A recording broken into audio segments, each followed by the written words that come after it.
আমি আমার কাজে গেছিলাম, পাক করি পাকের কাজে গেছিলাম। 9:30টায় গেছি আমি। এই তুলে দিছে দূরের বাড়ি। 9:30 বাজে ওই আমার জোর করে পাঠাইছে যে পাক করতে যাবা না। তেমন কিছু পাক করতে যাবো, আমার তো শরীরটা বেশি ভালো না। কত ছেলেরা কি খাবে, তো পাক করতে যাও তুমি। তারপরে আমার আম্মারা বলতেছে, মা আমনেও যান সাথে, গ্যারের তরকারিটা কুটাকাটি করে দিয়েন, তাহলে রান্নাটা তাড়াতাড়ি করে ফেলবে। আর আমার আব্বা বলতেছে যে না, তোমার শাশুড়ি গেলে তো আমি চলতে পারি না, আমার বাথরুমে যাইতে হয়, আমরা দূরে দূরে নিতে হয়। না একটু সময় তো বেশিক্ষণ লাগবে না, একসাথে পাক করে আয়া হবে, তাহলে মা যাক সাথে। তারপর আমার মারে নিয়ে আমি গেছি, 9:30টায় করতে পারিছি। দেখলাম যে 2 বাচ্চারে মজা না খাওয়াইতেছে, জুস আনলো, জুস আইনা খাওয়াইলো ওর বাপের। তা আমি প্রতিদিনই আমার 2 ছেলের আমার সাথে করে নিয়ে যাই। তা আজকে আমি নিতে চাইলেও ও আমার কাছে দেয় নাই, কইতেছে তুই পাক করতে যা, আজকে তো আমি বাসায় আছি, আমার কাছে থাকুক।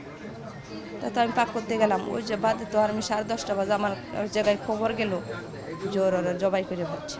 বাইগার টেক নামক 38 বাইগার টেক ব্যাপারী মার্কেটের সামনে একজন লোক তার 2 ছেলেকে হত্যা করে, জবাই করে হত্যা করে সে নিজেও আত্মহত্যার চেষ্টা করেছে। সেই সংবাদটি পাওয়ার পর আমাদের অফিসার যে কিলো 73 অফিসার রোহান সহ আমি ঘটনাস্থলে দ্রুত চলে আসি। ঘটনাস্থলে দেখি প্রচুর লোক, প্রচুরকে করে ভিতরে গিয়ে দেখি 3জন লোকই গলা কাটা অবস্থায় পড়ে আছে।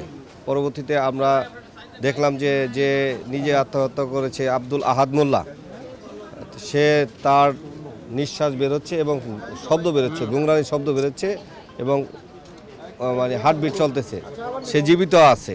তখন তাৎক্ষণিকভাবে এবং ওই বাচ্চাদেরকেও আমাদের মনে হলো যে হয়তো জীবিত থাকতে পারে। তাই 3 জনকে আমরা দ্রুত প্রথমে কর্মীটোলা হাসপাতালে প্রেরণ করি।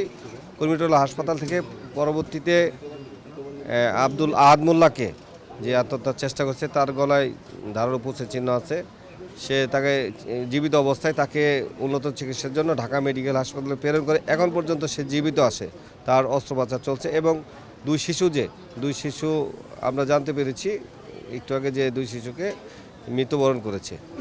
তার বাবা যে আব্দুল আহাদ মোল্লা সে জীবিত আছেন ঢাকা মেডিকেল হাসপাতালে।